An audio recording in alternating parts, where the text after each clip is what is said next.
os governos fazem muita lenga-lenga sobre finalmente estabilizamos, somos um país que conseguiu estabilizar o plano real. Mas se olharem a história recente, verão que a grande maioria, inclusive dos países da América Latina, já haviam estabilizado as suas economias antes do Brasil.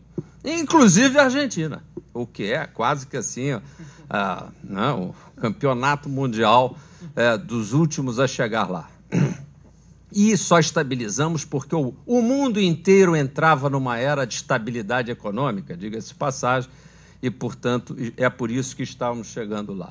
E agora estamos há mais de 15 anos capengando na taxa de crescimento, porque estabilizamos, mas não sabemos para onde ir, o que fazer para entregar o crescimento. Num momento em que, como veremos, a economia exige, porque a demografia nossa recente está a exigir isso, um aumento importante da taxa de crescimento para acomodar a legião de jovens como nós que estão chegando ao mercado de trabalho. Por cima disso tudo e por trás, como um pano de fundo, surge o processo muito mais antigo de exclusão desta sociedade que, embora se perceba por parte do discurso oficial dos governos cada vez mais de todos, aliás, ultimamente é o logo oficial, o país de todos, uma conversa.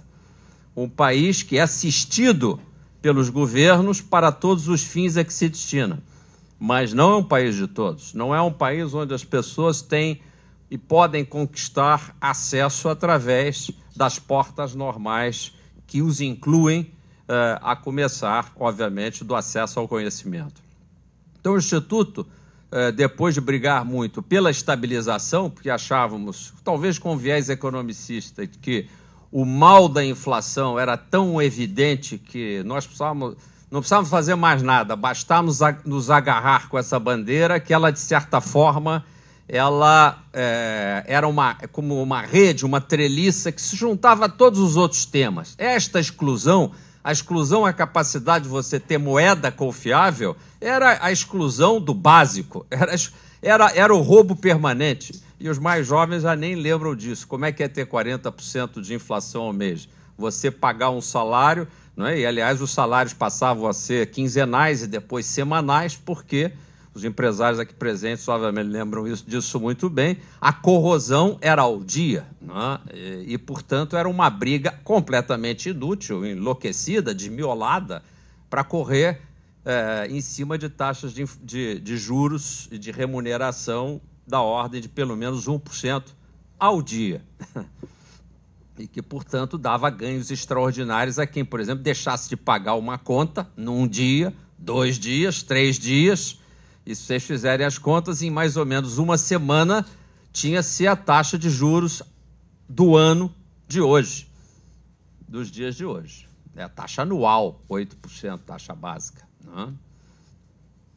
Cabe na cabeça de alguém? Não, mas o Brasil praticou isso. Se nós olharmos em volta, vamos ver que temos muito a fazer, porque se não fazemos mais isso com a moeda, fazemos isso com muita outra coisa e continuamos fazendo, como se nada fosse nada. E então uma das nossas missões é exatamente denunciar isso, mas de uma maneira como o Instituto gosta de fazer, que é indo à luta, identificando as soluções, não simplesmente fazendo a dialética da denúncia, que em si já seria razoável. Quem escreve um livro, quem escreve um artigo, quem faz um depoimento, quem vai à rua para protestar, já faz muito. Mas quem possivelmente constrói uma solução ou tenta construir uma solução, realmente merece algum mérito por isto. E a nossa vocação foi sempre juntar o campo do direito, e daí temos aqui o Rafael Mitchell, mas também o Carlos Augusto Junqueira, que não veio hoje, mais outros tantos advogados, e no passado sempre vinculados ao campo do direito. Por quê?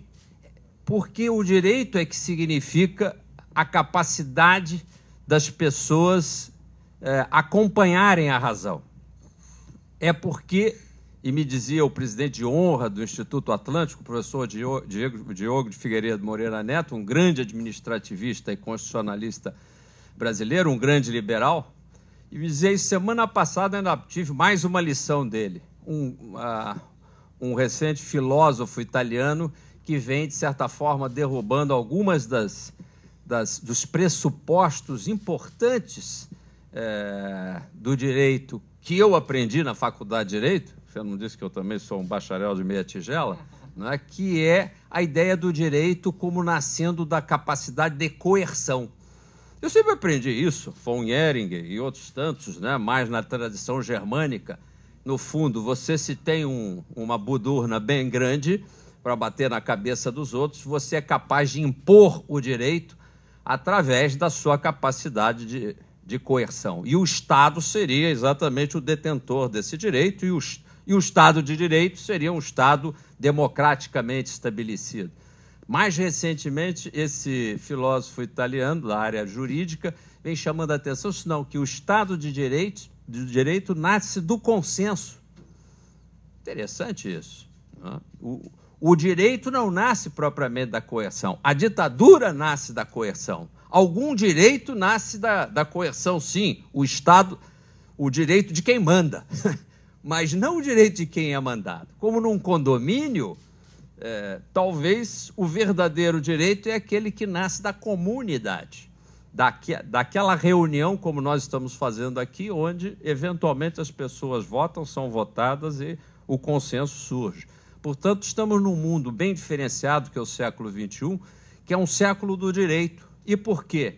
Por causa, entre outras coisas, das novas mídias, de uma internet, de um YouTube, que denuncia permanentemente o mando e a coerção, principalmente a coerção da mentira, pela qual somos diariamente subjugados pela mídia oficial, não necessariamente esta ou aquela mídia, não importa, mas a tendência do mundo cada vez mais complexo é manipular através das mídias oficiais e, ao mesmo tempo, existe um outro movimento, uma outra força, que é essa, vamos dizer, de liberação e de libertação. E, portanto, de certa forma, tenho uma inveja muito grande dos mais jovens, cronologicamente, porque viverão tempos extraordinários, dessa oposição que se fará cada vez mais clara entre as manipulações e a libertação de todas as manipulações. E, obviamente, esse é um mundo muito